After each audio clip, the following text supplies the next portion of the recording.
সবাই কেমন আছো? আশা করি সবাই ভালো আছো। তো আজকের ভিডিওটা একটা পার্টিকুলার বিষয় নিয়ে, যেটা হচ্ছে তুমি যদি দেখো তোমার বাচ্চা হঠাৎ করে সব খেলনাগুলোকে শুধু লাইন দিয়ে সাজাচ্ছে। হ্যাঁ, তো এরকম ক্ষেত্রে আমরা খালি কি বলি, গিয়ে বলি হ্যাঁ এরকম কেন করছিস, এরকম করে লাইন এরকমভাবে খেলার কি দরকার, এগুলোকে শুধু শুধু লাইন দিয়ে কেন সাজাচ্ছিস, যেটা নিয়ে এরমভাবে খেলা যেতে পারে ওটা নিয়ে ওরমভাবে খেলা যেতে পারে। তো এরমভাবে আমরা ওদেরকে ডিসকারেজ করি, বাট আমি বলবো এটা একটা প্যাটার্ন বাচ্চাদের। তো এই প্যাটার্নে বাচ্চারা কি করে, যে ও কখন সকালে ঘুম থেকে উঠবে, কখন খাবে, কখন কি করবে, সব তো আমরাই কন্ট্রোল করি, কখন স্কুল যাবে।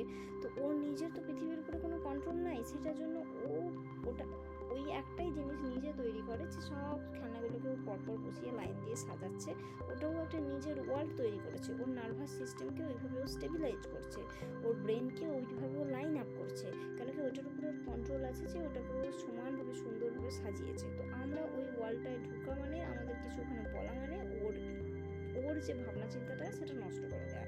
সেক্ষেত্রে অনেক সময় মেল ডাউন হতে শুরু করে, কাঁদাকাটি শুরু করে, বায়না শুরু করে।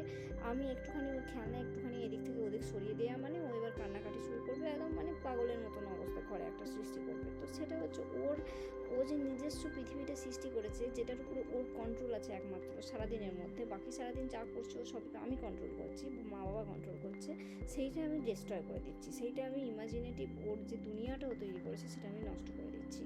তো আমি যেটা সাইকোলজিস্টদের থেকে জেনেছি, সাইকোলজি পড়ে আমি যেটা জেনেছি, সেটা হচ্ছে এইভাবে ওরা ওদের ব্রেনটাকে কাম ডাউন করে, এইভাবে ওরা নিজেদের ইমোশনকে রেগুলেট করে, এইভাবে ওরা ওদের নিজস্ব দুনিয়া তৈরি করে সেটাকে কন্ট্রোল করার চেষ্টা করে। তো আমাদের সেই সময় উচিত ওখানে গিয়ে ওদেরকে জ্ঞান না দিয়ে, এইটা না বলে যে এখন ক্লিন আপ টাইপ হয়ে গেছে চলো সব খেলনা তুলে রাখো, এইসব না বলে আমাদের উচিত চুপচাপ ওখানে বসে চুপ করে দেখা এবং শোনা, যাতে করে ওর ভিতরে একটা আশ্বাস এবং বিশ্বাস তৈরি করে যে তুমি যা করছো সেই পৃথিবীর পাশে আমি আছি।